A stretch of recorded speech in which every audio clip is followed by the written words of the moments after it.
Apocalipse 2, versículo de número 1 diz assim: escreve ao anjo da igreja que está em Éfeso, isso diz aquele que tem na sua mão direita as 7 estrelas, que anda no meio dos 7 castiçais de ouro. Eu conheço as tuas obras, e o teu trabalho, e a tua paciência, que não pode sofrer os maus. Puseste à prova os que dizem ser apóstolos e não são, e tu os achaste mentirosos. E se fores e sofres e tens paciência, trabalhaste pelo meu nome e não te cansaste, tenho porém contra ti que deixaste o teu primeiro amor. Lembra-te, pois, de onde caíste, arrepende-te, pratica as primeiras obras. Quando não, brevemente a te virei e tirarei do seu lugar o teu castiçal, se não te arrependeres. Tens, porém, isto, que aborrece as obras dos nicolaítas, as quais eu também aborreço. Quem tem ouvidos, ouça o que o Espírito diz às igrejas. Ao que vencer, eu lhe darei a comer a árvore da vida, que está no meio do paraíso de Deus. Nós sabemos que o livro do Apocalipse é o livro profético para a igreja. Nós sabemos que o livro do Apocalipse foi escrito no ano 90, 95 depois de Cristo. E nós sabemos também, amados, que esse livro foi dado para direcionar a igreja, para orientar a igreja, para revelar para a igreja a vontade de Deus. Nesse livro, amados, irmão Gilmar, nesse livro, queridos, do Apocalipse, que se inicia Jesus se revelando para João, e depois Jesus manda que João escreva 7 cartas às 7 igrejas, e cada carta dessa, amada, traz uma revelação tremenda, profunda e gloriosa para nós, porque ali Jesus mostra para cada igreja o que ele o que ele se agrada naquela igreja, o que ele se entristece naquela igreja. Ali Jesus, ele mostra, ele revela, ele fala para cada igreja o que está agradando ele, o que está entristecendo ele.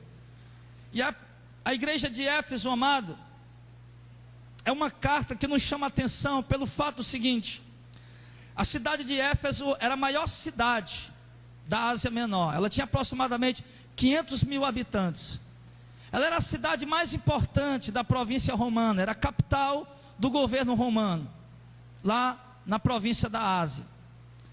E lá, meus amados, a cidade de Éfeso era uma cidade importante porque tinha um porto, onde muitos navios atracavam, e era uma cidade de grande fluxo comercial.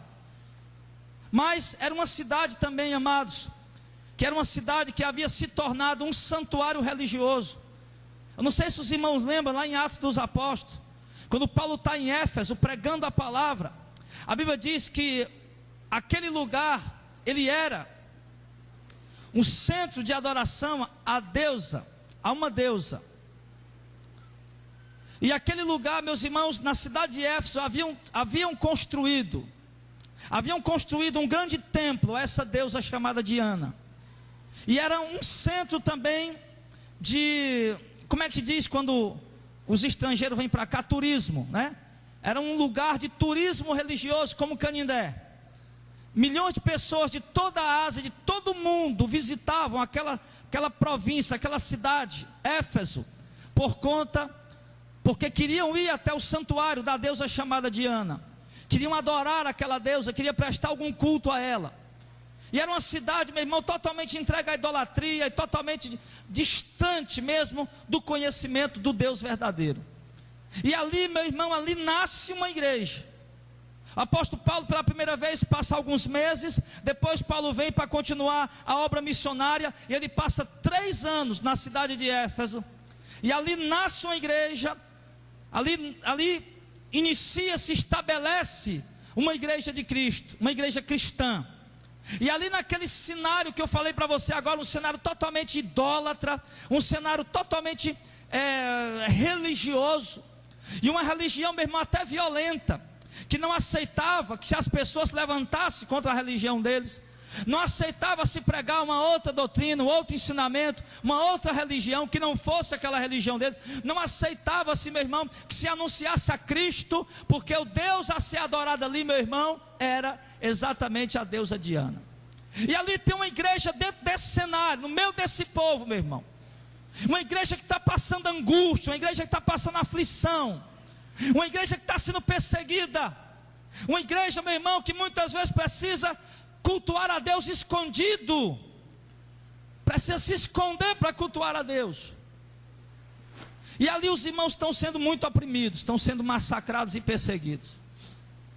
E ali, meus irmãos, a vida vai passando, e a promessa de a volta de Cristo vai sendo pregada, e aqueles homens vão ouvindo falar da promessa da volta de Cristo.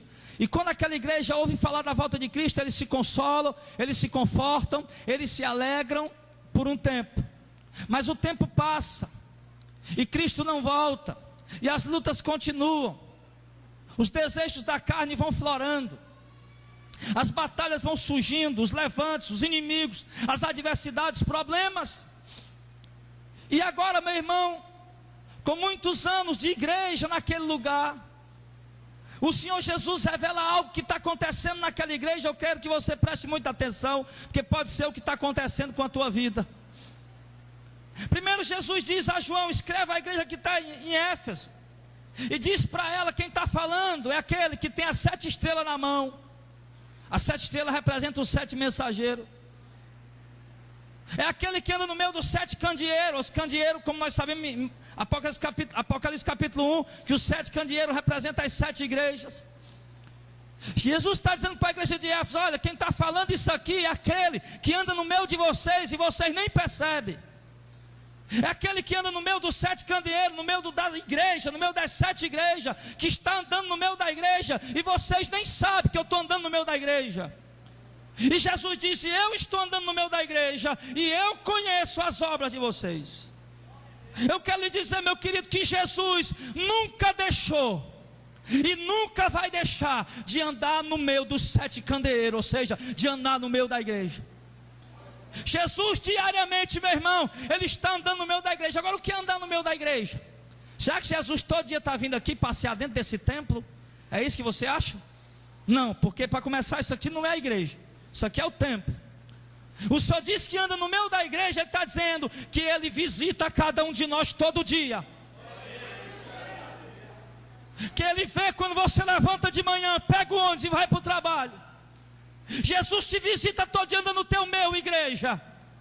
Ele sabe o que você faz quando está na parada de ônibus. Ele sabe o que você faz quando você está sós em algum lugar. Ele sabe o que você faz lá no teu emprego, lá no teu trabalho, lá na tua empresa. Ele diz: eu conheço as tuas obras, porque eu ando no teu meio, ó igreja.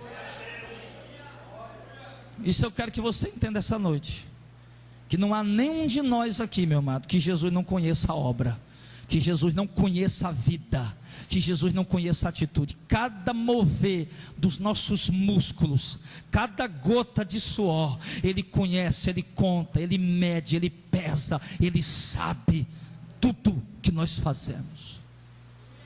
E Ele diz: eu conheço a tua obra, igreja. E Ele diz: eu conheço o teu trabalho. Era uma igreja que tinha trabalho. Você ainda tem trabalho para o Senhor, irmão? Eu conheço a tua paciência. Você ainda está tendo paciência ainda de esperar no Senhor?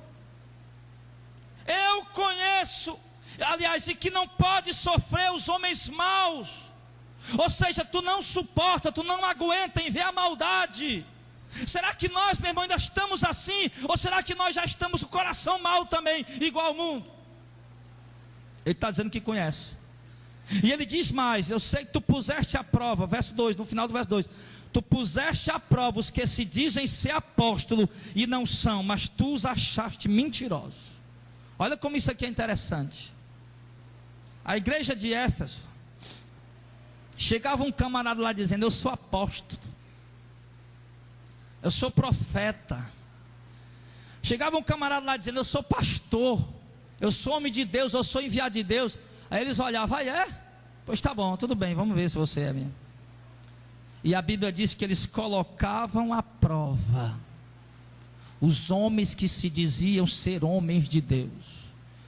E eu tenho certeza que a maioria da igreja de hoje não está colocando à prova os homens que estão em cima dos púlpitos.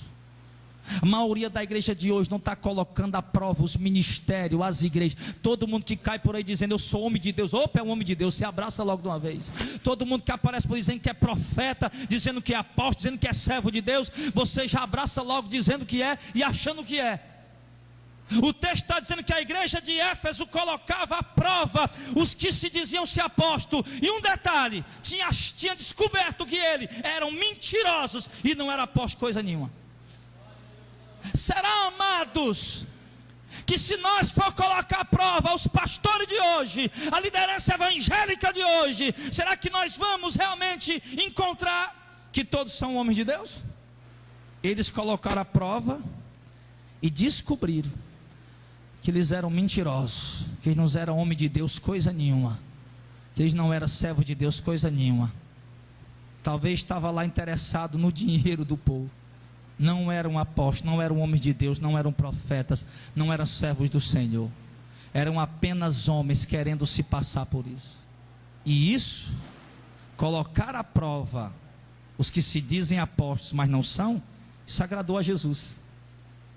Jesus estava satisfeito com essa parte da igreja de Éfeso.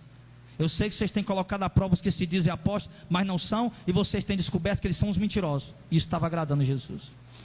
Isso agrada a Jesus, irmão, quando a gente coloca à prova os homens que se dizem ser de Deus. Amém? E como é que a gente coloca à prova, pastor, esses homens? Através da palavra. Através da palavra. Não é de outra coisa.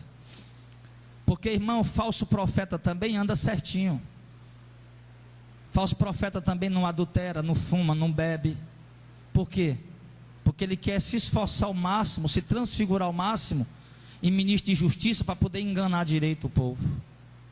Você vai colocar à prova um falso profeta, os falsos apóstolos, meu irmão, é através daquilo que eles pregam, através da palavra. Você vai observar o que é que eles estão pregando, o que é que eles estão ensinando. Observa uma pregação, 2, 3, 4, 5, 10, e aí você vai saber realmente se eles são realmente de Deus ou não são. A igreja de Éfeso colocou eles à prova e descobriu que eles eram mentirosos. E isso, meu irmão, nos ajuda. Quando colocamos à prova, isso nos ajuda a nos desviar desse falso movimento de apostasia. Era o que ajudava aquela igreja.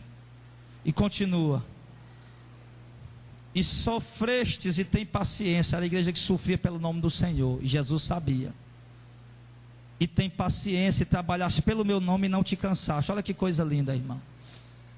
Era uma igreja que sofria pelo Senhor. Você tem sofrido por Jesus, irmão?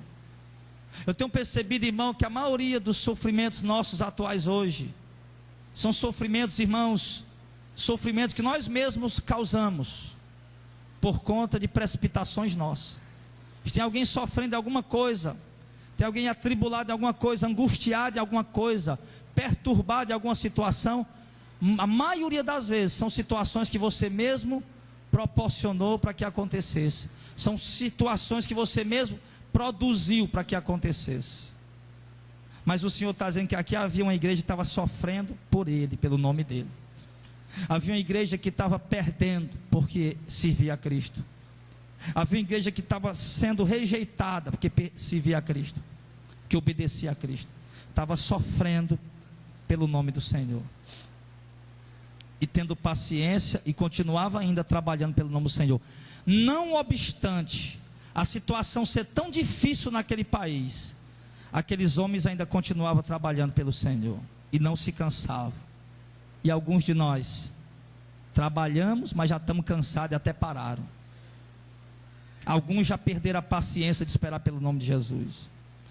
Alguns se levantaram para seguir o Evangelho, abandonaram a droga, os vícios, a prostituição, a mentira, seja lá o que for. Foram um tempo, passaram um tempo, depois se cansaram, voltaram de novo. A igreja de Éfeso não, Deus está vendo aqui, Jesus está vendo aqui, que eles trabalhavam pelo nome dele e não se cansavam, perseverando, estava lá. E talvez essa qualidade aqui que essa igreja tinha, muitos de nós não têm. O Senhor diz: eu conheço as tuas obras, mas talvez Muitos de vocês não têm trabalhado pelo Senhor, não tem mais tido paciência de esperar nele, tem tentado resolver as coisas no braço mesmo, na força da carne mesmo, não tem tido mais paciência de esperar no Senhor, tem se associado com os homens maus e pervertidos, não tem colocado mais à prova nada, tudo que prega você vai engolindo, não tem mais sofrido pelo nome do Senhor, não tem mais tido paciência de esperar no Senhor, nem trabalha mais pelo nome do Senhor, já se cansou. Talvez muitos de nós estamos assim. Mas o detalhe mais importante que eu quero entrar hoje aqui nessa mensagem com vocês é o verso de número 5, aliás, verso número 4. A primeira queixa que Jesus apresenta contra aquela igreja, o resto estava tudo bem. A primeira e a única queixa que Jesus tem contra aquela igreja: o povo que trabalhava, que se esforçava, tinha paciência, estava sofrendo pelo nome do Senhor. Mas ele diz, verso 4: tenho porém contra ti que deixaste o teu primeiro amor. Olha aqui, meu irmão, uma igreja que estava trabalhando, mas não tinha mais o primeiro amor. Irmãos que estavam fazendo a obra do Senhor sem se cansar, mas não tinha mais o primeiro amor. Irmãos que estavam colocando à prova as pregações, as doutrinas, os ensinamentos, os pregadores, estava colocando à prova, e sabia criticar, aquela é uma heresia, aquela é a palavra errada, aquela é a falsa doutrina, mas não tinha mais o primeiro amor. Isso, meu irmão, é uma das piores epidemias que tem assolado a Santa Igreja de Cristo hoje. É por isso que o Senhor Jesus me mandou trazer essa palavra para vocês hoje, porque vocês são um povo da verdade, amém? Vocês são a noiva do Cordeiro, vocês são uma igreja de Cristo, vocês são um povo que estão esperando o arrebatamento, vocês são um povo que deseja as mansões celestiais, que espera o reino de Deus, que tem zelo pela doutrina, tem zelo pela palavra, não engole qualquer porcaria que eles pregam por aí. Você é um povo zeloso, que tem buscado a verdade.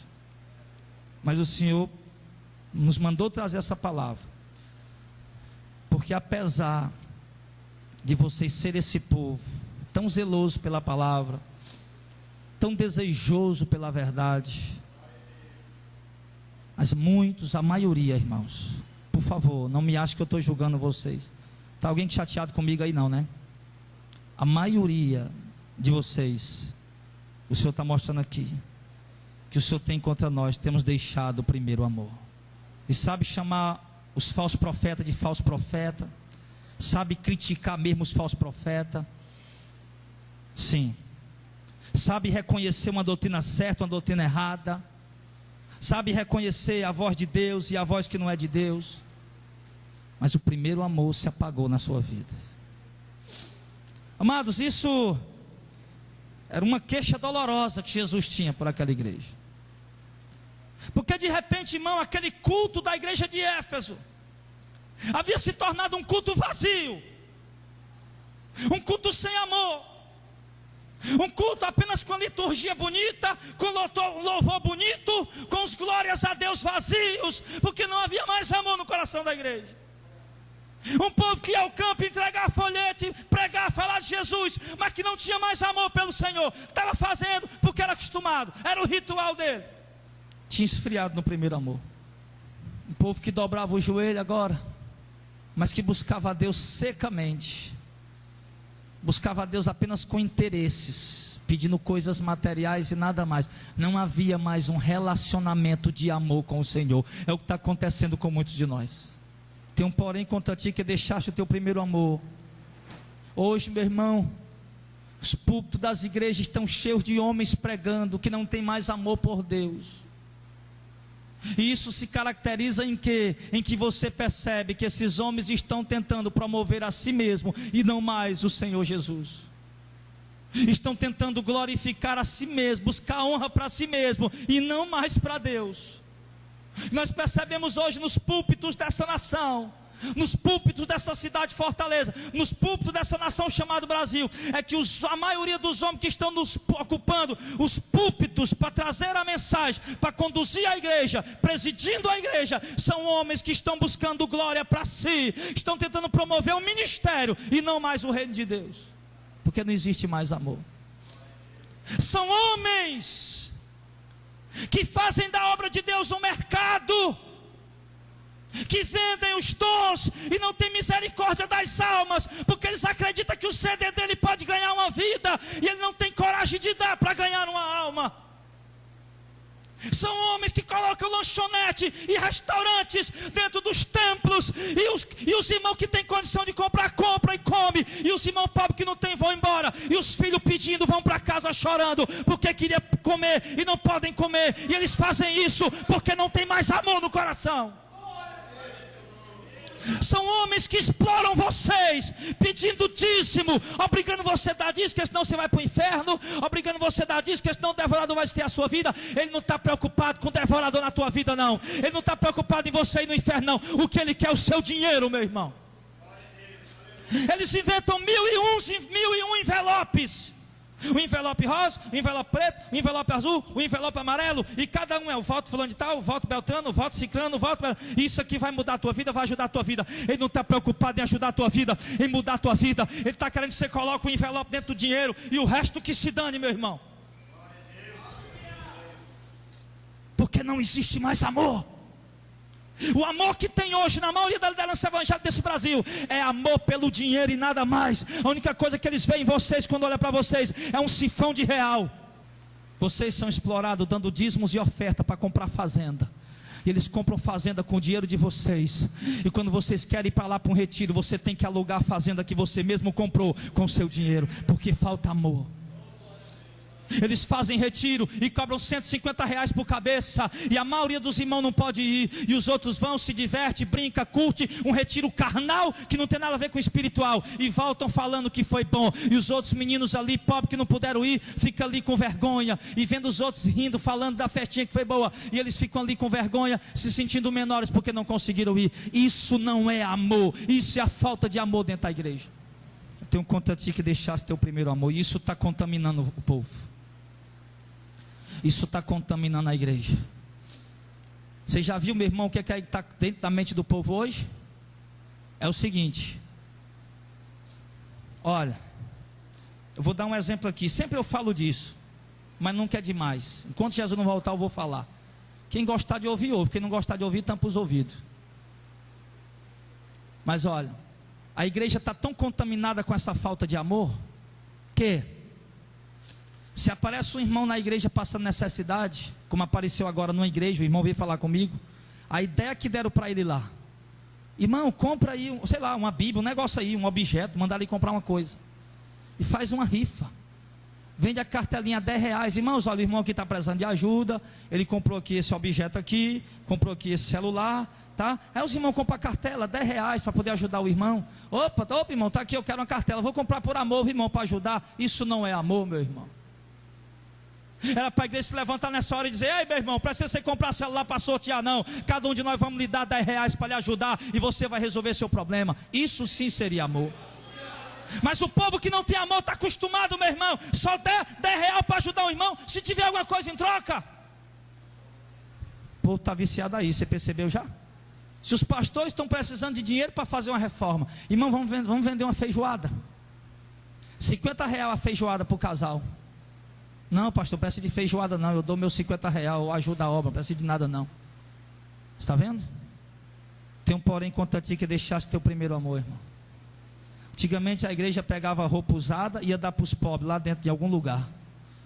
Hoje em dia eles pedem roupa usada e botam na porta do templo e vão vender para os irmãos.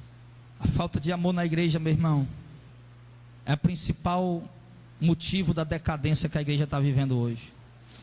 E essa falta de amor está no coração de muitos de nós. Quando Deus trouxe Israel, tirou Israel lá do Egito, e Deus foi levar Israel para a terra prometida,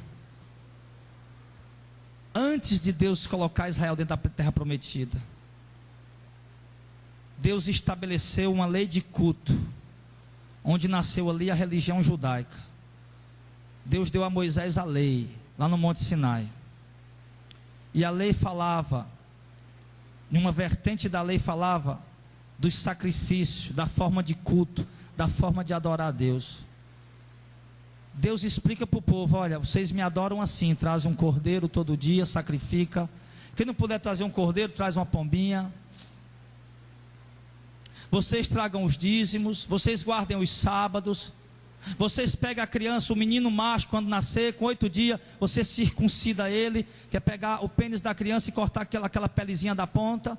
Isso é o sinal entre Deus e Abraão. Isso é o ritual, o culto que eu quero. Deus falou, é desse jeito que eu quero. E vocês fazem. Deus criou aquela religião, Deus deu a eles as instruções, como é que eles tinham que fazer. E ali o culto judaico começou a ser realizado, da religião judaica. E no começo o povo fazia aquele culto com alegria, com amor, coração cheio de alegria.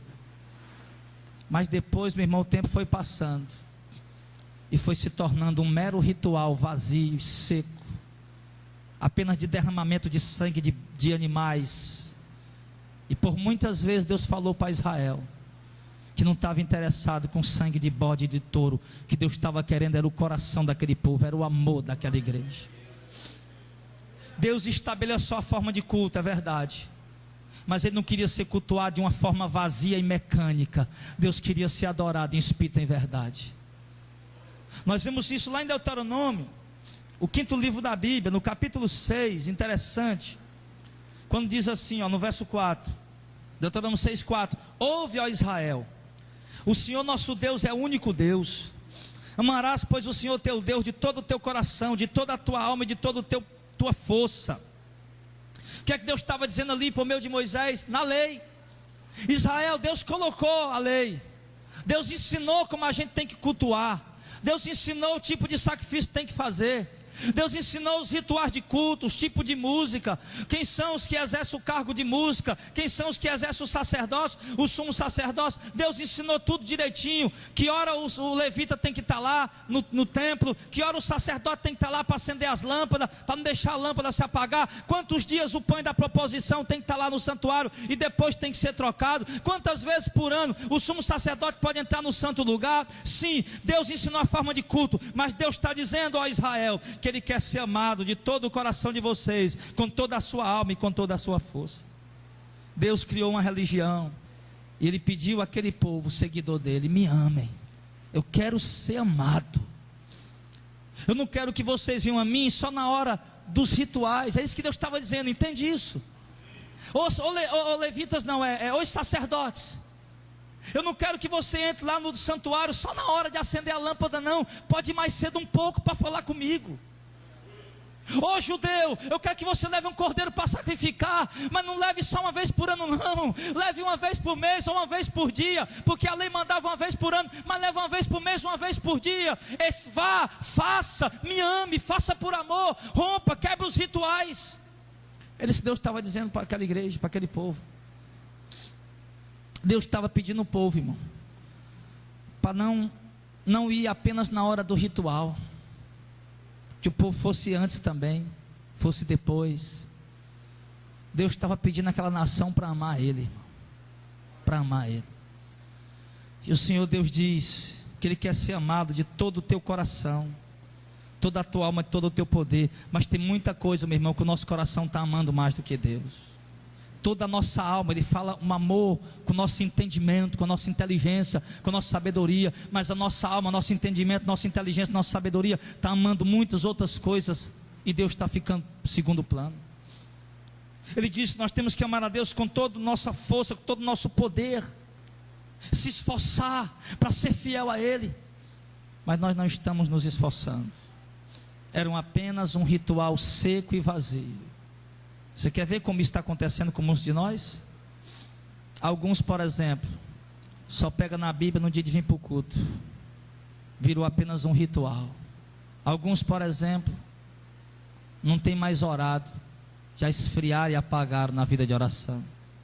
A oração virou algo cansativo.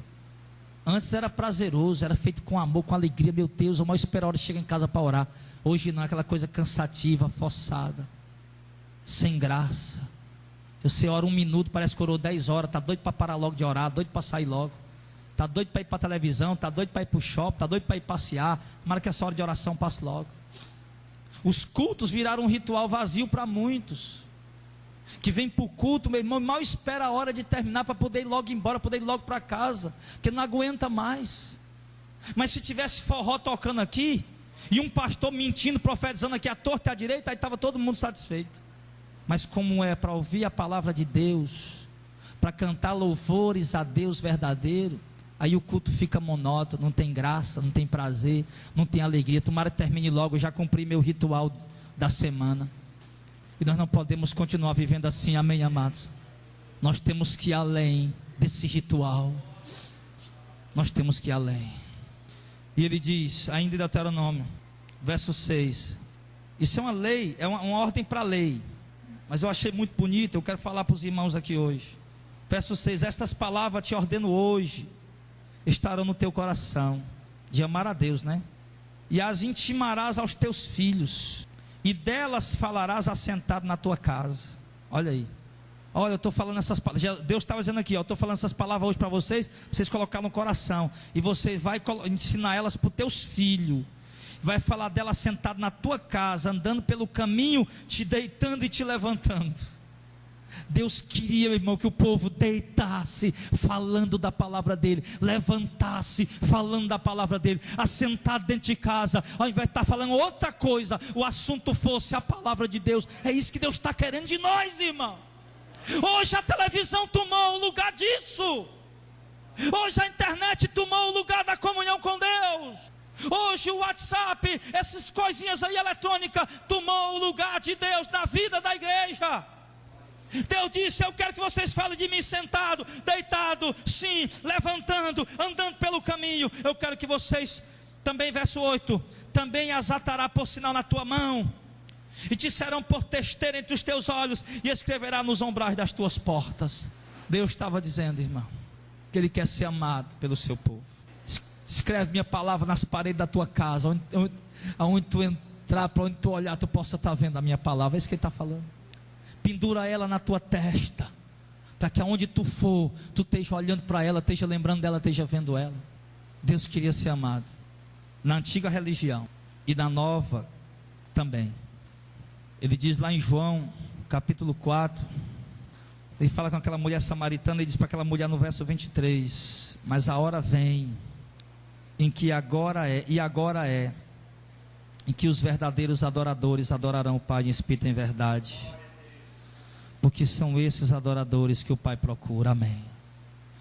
O que é que ele está dizendo aqui, irmão? A mulher chegou, Senhor, estou vendo que tu é um profeta, me diz uma coisa, profeta. A mulher falando para Jesus, o judeu diz que o lugar certo de adorar é lá em Jerusalém, lá no templo, e nós samaritanos achamos que é aqui, nesse monte. E o que é que você diz, profeta? E Jesus falou o quê? Nem em Jerusalém, nem no monte, porque Deus está cansado de adoração falsa, Deus está cansado de ritual, Deus está cansado de sacrifício. Deus quer ser adorado em espírito e verdade. Deus quer ser amado pela sua igreja. A falta de amor na igreja hoje tem levado o povo a jejuar. Tem crente que jejum ainda, né? O jejum é bom, mas tem crente que jejuma com propósito errado.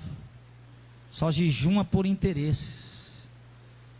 Ele não jejuma para se humilhar diante de Deus, para se quebrantar diante do Senhor, para ser mais santo, pedindo santidade. Ele não jejuma mais pedindo comunhão. Senhor, porque Senhor, eu estou querendo um carro, vou jejuar uma semana pelo carro. Senhor, eu estou querendo uma casa, vou jejuar uma semana naquela casa. Não, irmão, não jejuma pela casa, pelo carro, não. Senhor, eu estou seco do Espírito Santo, eu vou jejuar uma semana para ser cheio do Espírito Santo. Senhor, perdi a comunhão com o Senhor, não consigo mais encontrar a tua presença. Eu virei um crente materialista, minha visão está nas coisas terrenas. Eu vou jejuar um mês para o meu coração desejar de novo a cidade celestial, para o meu coração desejar de novo a volta de Cristo. Eu vou buscar o Senhor, desejar as mansões eternas. Faltando amor no coração da igreja. A igreja virou uma igreja materialista, só busca a Deus pensando nas coisas, na provisão terrena. E o pior, porque querem ostentar, aparecer, se amostrar e se exibir. Deus quer ser amado, irmão. O Senhor disse pelo profeta Isaías: ô Isaías, fala para esse povo aí, não foi esse o jejum que eu escolhi, não. Que o homem fique triste aí, baixa a sua cabeça, passa um dia sem comer, e continue todo errado. Não é esse jejum que eu quero não, Isaías. Eu quero antes que o homem quebrante o seu coração e se humilhe diante de mim e faça o que é reto aos meus olhos, por amor. É esse o jejum que eu quero. Se um jejum, meu irmão, não tiver esse propósito, você está passando fome. Vai comer, rapaz. Chega hoje de noite, come lá um prato de pirão de ovo com arroz. Você está passando fome com esse jejum materialista. Mas se o teu jejum tem a visão do rei, no propósito de se humilhar diante do Senhor, para ter mais comunhão com Ele, aí continue nele, você está certo, em nome de Jesus. O Senhor disse para aquela mulher, irmão, que tem gente hoje, né? Olha, nós vamos para o monte. Mas vai para o monte fazer o quê? Buscar a vitória. Porque o monte, né? O pessoal inventaram um mistério no monte. Não tem mistério no monte, irmão. Jesus, mas pastor, orava no monte. Pastor, mas Jesus não orava no monte? Orava. E por que Jesus orava no monte? Que era o lugar reservado que ele tinha. Quando Jesus me ensinou nós a orar em Mateus 6, ele não mandou ninguém para o monte. Quando vocês forem orar, dentro do quarto, fecha a porta e ora em secreto, que o meu Pai que vem em secreto te recompensará. E o que é que o Senhor diz, irmão? Quando Ele manda a gente entrar dentro do quarto e orar em secreto, o Senhor fala que quarto é lugar de intimidade. Quando Jesus disse, quando vocês forem orar, vão para o quarto orar, porque Deus quer intimidade com você. Mas não, nós vamos para o monte. Aí leva os irmãozinhos do fogo puro, né? Vamos lá, turminha do fogo puro aí. Um leva um pandeiro, outro leva um zabumba, o outro leva um triângulo, uma sanfona. Aí vai lá para o monte, aí toca forró, os irmãos passam a noite dançando lá, pulando. Aí volta, rapaz, o monte foi uma benção, uma benção. Aí foi. Pois é, rapaz, quando eu era do mundo também, aquela festa dos aviões do forró também foi uma benção, rapaz. É? Eu dancei, bebi cachaça, me prostituí. O povo não está entendendo, irmão. Olha para a vida daqueles apóstolos, irmão, que vivia com amor a Deus verdadeiro. Olha as vigílias que ele fazia. Paulo e Sila passaram o dia apanhando, Atos 16. Passaram o dia apanhando de vara, um pedaço de cipó, um pedaço de pau. Estava com as roupas tudo rasgado, o espinhaço todo riscado, de levar a pausada no espinhaço. Estava todo quebrado, todo arrebentado, que até febre estava sentindo e calafrio, tanta peia que eles levaram. Estava lá mesmo que estava com o pé no tronco era as pernas abertas, meu irmão. Sim, e a Bíblia diz, por volta da meia-noite, os outros presos estavam tudo lá. Paulo e Sila olhou para ele e disse, vamos cantar louvor, vamos cultuar a Deus. Começaram a adorar, começaram a cantar, começaram a louvar o Senhor, no meio da prova, no meio da dor, no meio da tribulação. Eles não se preocuparam se estava em casa, no conforto, se estava com o pé no tronco. O coração daqueles homens amava a Deus, meu irmão. Eu olho no coração de um homem chamado Paulo, que amava a Deus, e ele diz, tem um mensageiro de Satanás me esbofeteando, Jesus, me ajuda. E Jesus disse, não, Paulo, deixa ele aí. Ele vai ficar aí. Mas por que, Senhor? Porque o meu poder se aperfeiçoa na fraqueza. Quanto mais ele bater em tu, mais forte tu vai ficar. Aí Paulo, já que amava a Deus, disse, Senhor, pois então a partir de agora eu vou ter prazer na fraqueza, na necessidade, nas privações, nas angústias, nas tristezas, em toda perseguição. Eu vou sentir alegria, porque eu sei que eu vou ter mais comunhão contigo nessa hora. Deus quer ser amado, irmão. Você entende isso, irmão? Deus está cansado de olhar do céu e ver uma igreja de coração vazio. Igrejas cheias de um coração vazio sem amor. Igrejas lotadas, músicas bonitas, mas sem adoração. Nem os cultos hoje, irmão, nem os cultos hoje adoram mais a Deus. Às vezes eu fico imaginando na hora de um culto desse aqui, 7 horas da noite, 1000 igrejas aqui em Fortaleza, Deus passando de uma por uma e voltando para o trono dele triste, porque toda música é composta para o homem, é voltada para o homem, é para adorar o homem, é para fazer promessa para o homem, é para massagear o ego do homem, ou é para animar o homem. Não se faz mais louvor para adorar a Deus, não se faz mais louvor para tocar o coração de Deus, só se faz louvor agora com visão de vender bem. E Deus quer ser adorado. Um pregador recebe uma grande revelação, sabe aquela pregação tremenda, que você diz, meu Deus, que palavra gloriosa. Um pregador tem um grande testemunho tremendo para dar, que vai impactar muitas vidas, mas no coração dele está o quê? Vou ganhar muito dinheiro com isso, porque está faltando amor. Estão abrindo muitas igrejas hoje, mas não é por amor, com desejo de ganhar dinheiro. Você acha que esses shows que fazem aí, Fortaleza, esse tal de Fernandinho aí, esse mercador Fernandinho, se você gosta dele é problema seu. Fernandinho é um mercador da fé, é um mercenário, junto com o Tali Roberto e mais um bocado aí, Valadão, aquele povo Valadão lá, é tudo mercenário. Sabe esses shows que faz aí? para dar dinheiro, são tudo milionário, todos são riquíssimos, não é por amor, eles vêm por dinheiro.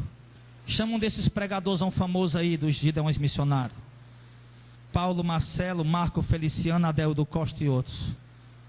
Vê o cachê que ele vai cobrar. Se tu disser, não posso, irmão, a igreja é pequenininha, ajuda nós. Ah, irmão, eu trabalho assim, tem uma família para sustentar.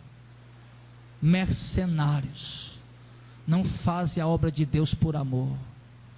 Está faltando amor na igreja hoje, e os pastores estão viciando ele pagando, e estão viciando a igreja a participar desse tipo de movimento, e a igreja está esfriando no amor, e não se ama mais a Deus.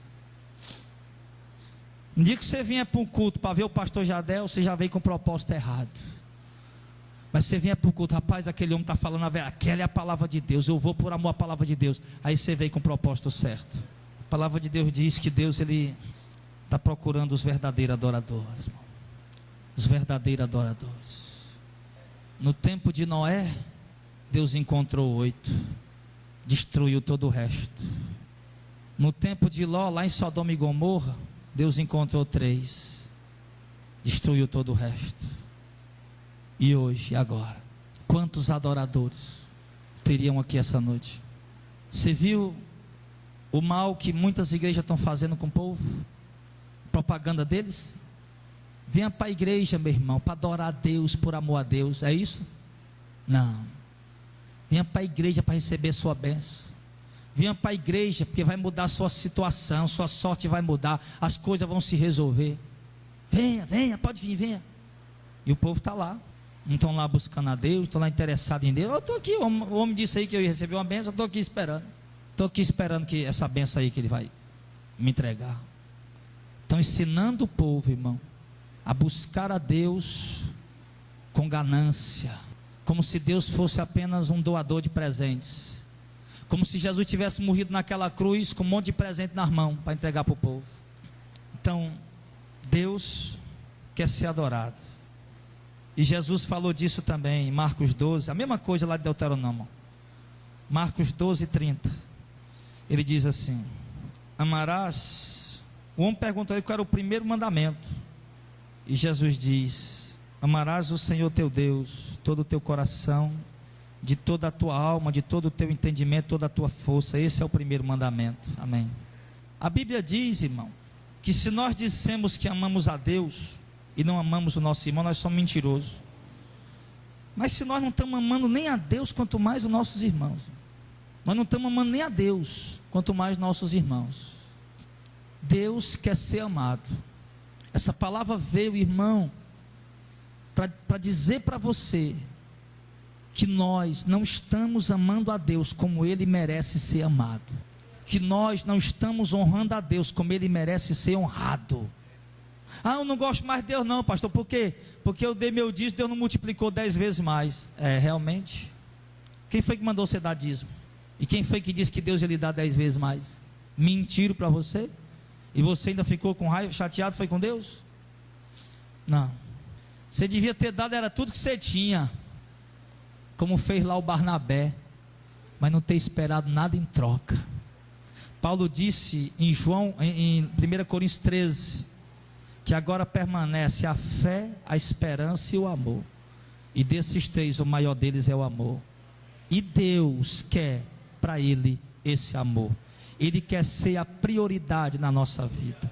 Antes de você levantar e fazer qualquer coisa, Ele quer você ouvir logo você dizer para Ele de manhã: obrigado, Pai, anda comigo esse dia, em nome de Jesus.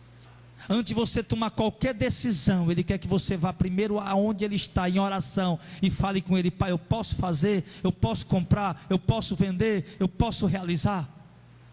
Deus quer um relacionamento pessoal conosco, com você, um relacionamento de intimidade, de amor, e nós precisamos urgente nos despertar para isso.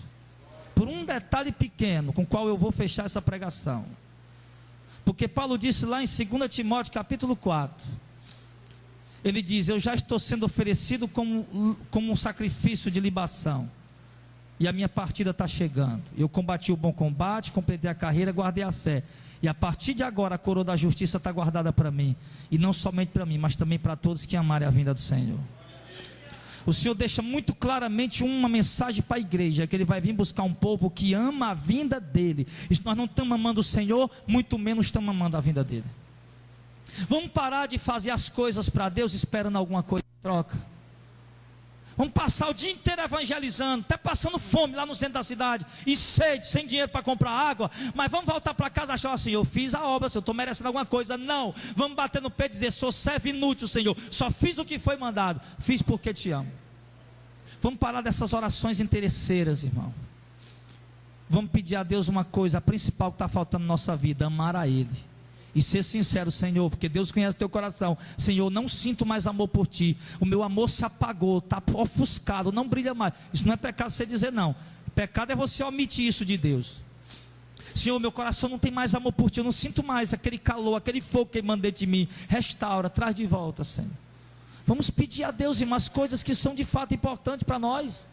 Vamos pedir a Deus as coisas que de fato vão aproximar a gente de Deus, vão melhorar o nosso relacionamento com Deus.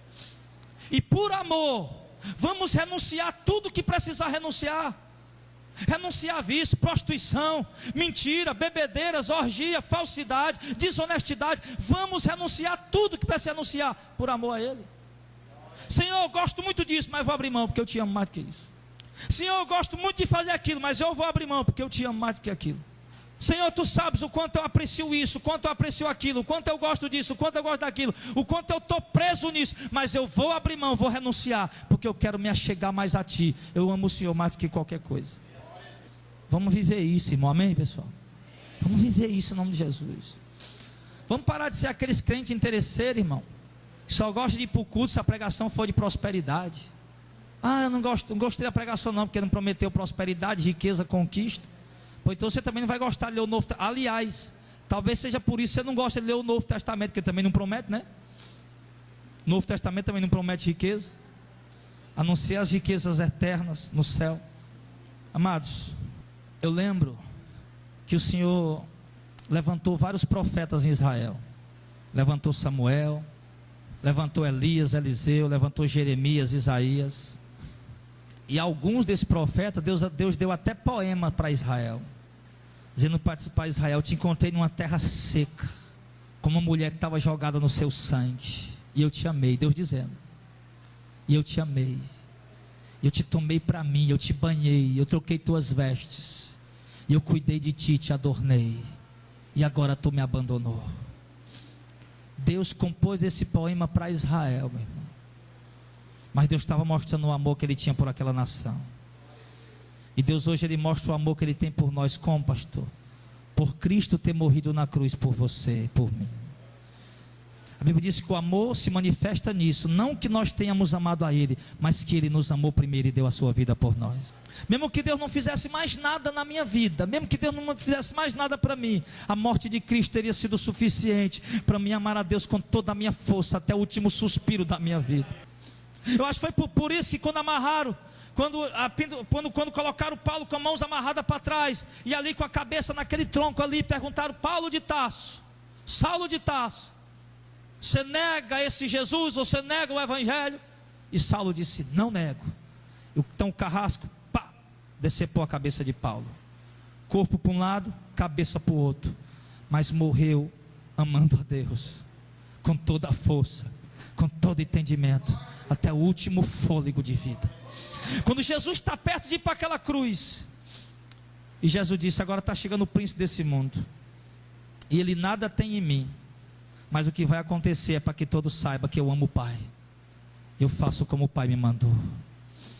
Olhe para a vida de Jesus, um jovem de 33 anos, que dedicou a sua vida inteira fiel a Deus. A Bíblia diz que ele foi fiel até a morte, morte de cruz, que era uma morte dolorosa, uma morte que a pessoa morria asfixiada, com dores terríveis e com humilhações terríveis. E Jesus se entregou àquela morte simplesmente por amor ao Pai, por amor a Deus, por amor a Deus. Deus estava oferecendo Ele por amor a nós. Deus amou o mundo de tal maneira que deu seu Filho para todo aquele que nele crê não pereça, mas tenha a vida eterna. Mas Jesus se entregou por amor ao Pai, por amor ao Pai. E assim temos que ser nós também. Todos os profetas que Deus levantou em Israel, desde o primeiro até o último, desde o primeiro profeta até o último, Deus levantou com um propósito de chamar aquele povo a voltar a amar a Deus. Pastor, e quando é que o amor a Deus verdadeiramente se manifesta na vida de um homem e de uma mulher? Quando esse homem e essa mulher faz o que Jesus falou no Evangelho de João, capítulo 15, se eu não me engano. Deixa eu pegar aqui, para a gente concluir. Quando é que um homem verdadeiramente manifesta que ama a Deus? João 14, verso 23. Jesus respondeu e disse: se alguém me ama, guardará a minha palavra. Você entendeu? Se alguém ama Jesus, vai fazer o quê? Ele vai dar dízimo, é isso? Se alguém ama Jesus, vai fazer o quê? Vai vender o que tem e trazer para a igreja? Se alguém me ama, ele guarda a minha palavra. Você pode dar dízimo quanto você quiser, pode vender o que você tem e dar para a igreja. Se não tiver amor, não tem proveito nenhum. Paulo disse lá em 1 Coríntios 13: eu posso dar o meu corpo para ser queimado, se não tiver amor, não tem proveito nenhum. Posso pegar meus bens, tipo ir para os pobres e morar embaixo da ponte, se não tiver amor, não tem proveito nenhum. Jesus disse que o homem que ama ele é aquele que guarda a sua palavra. O teu amor por Jesus vai se manifestar no teu dia a dia, meu irmão. Quando você ouvir heresias da rádio, você vai repudiar. Não vai ter nada que você deteste mais do que uma heresia. Se o amor de um homem se manifesta a Deus, ele guardando a palavra de Cristo, então não tem nada que ele tenha mais nojo do que ele ouvir uma heresia, meu irmão. Nada que ele repudia mais. Eu tenho um nojo de heresia, eu tenho um nojo de falsa doutrina. Em Gálatas 5 diz que ela é tão nojenta que ela condena, ela leva o homem para o inferno. Quando você ouvir uma heresia, você ouvir falar de um show gospel, antes você sentia excitação para ir, agora não, você vai ter nojo.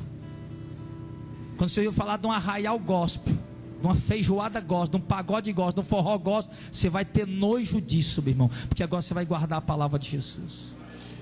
Você consegue imaginar Jesus num show gospel, irmão? Jesus lá no show, opa Jesus, tudo bom? Os apóstolos também, você consegue imaginar? Cada show gospel desse, irmão, é uma humilhação à cruz de Cristo, pode ter certeza disso. Cada show, cada movimento desse gospel herege, cada forró desse que toca dentro de uma igreja e o povo fica se rebolando, é uma afronta à cruz de Cristo, é um insulto ao martírio dos apóstolos. Você ama a Deus, você vai guardar a palavra dele.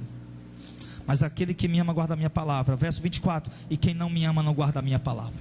Pronto, só isso, resume nisso. Se você ama, guarda a palavra dele. Se você não ama, você não vai guardar a palavra dele. Quem está disposto essa noite a refazer sua aliança com o Senhor? Aí mesmo onde você está. Quem está disposto essa noite a reconhecer que precisa se voltar mais para o Senhor, que está afastado, está distante, está na igreja, mas está distante,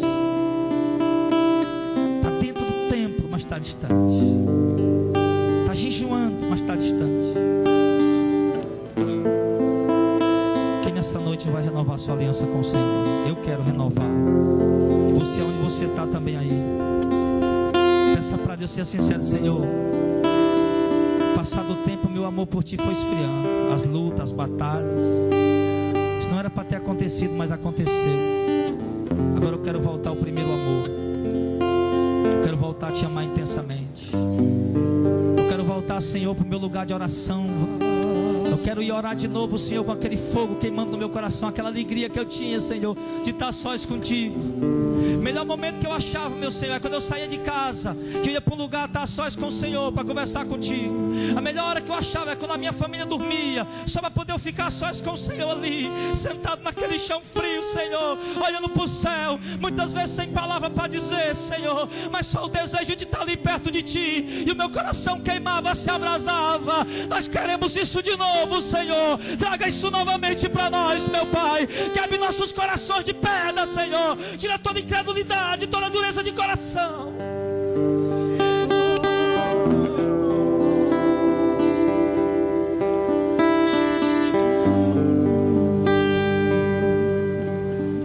Diga para Ele, confesse para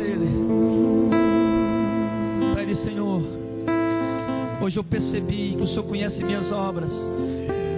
E o Senhor já sabia que o meu amor por Ti tinha esfriado. Diga para Ele: eu sabia, Senhor.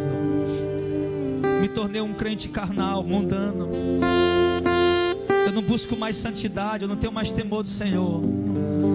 Todas as depravações do mundo, Senhor, eu estou fazendo quase todas. Eu quero voltar. Quero voltar para casa. Eu quero voltar para Ti, para os Teus braços.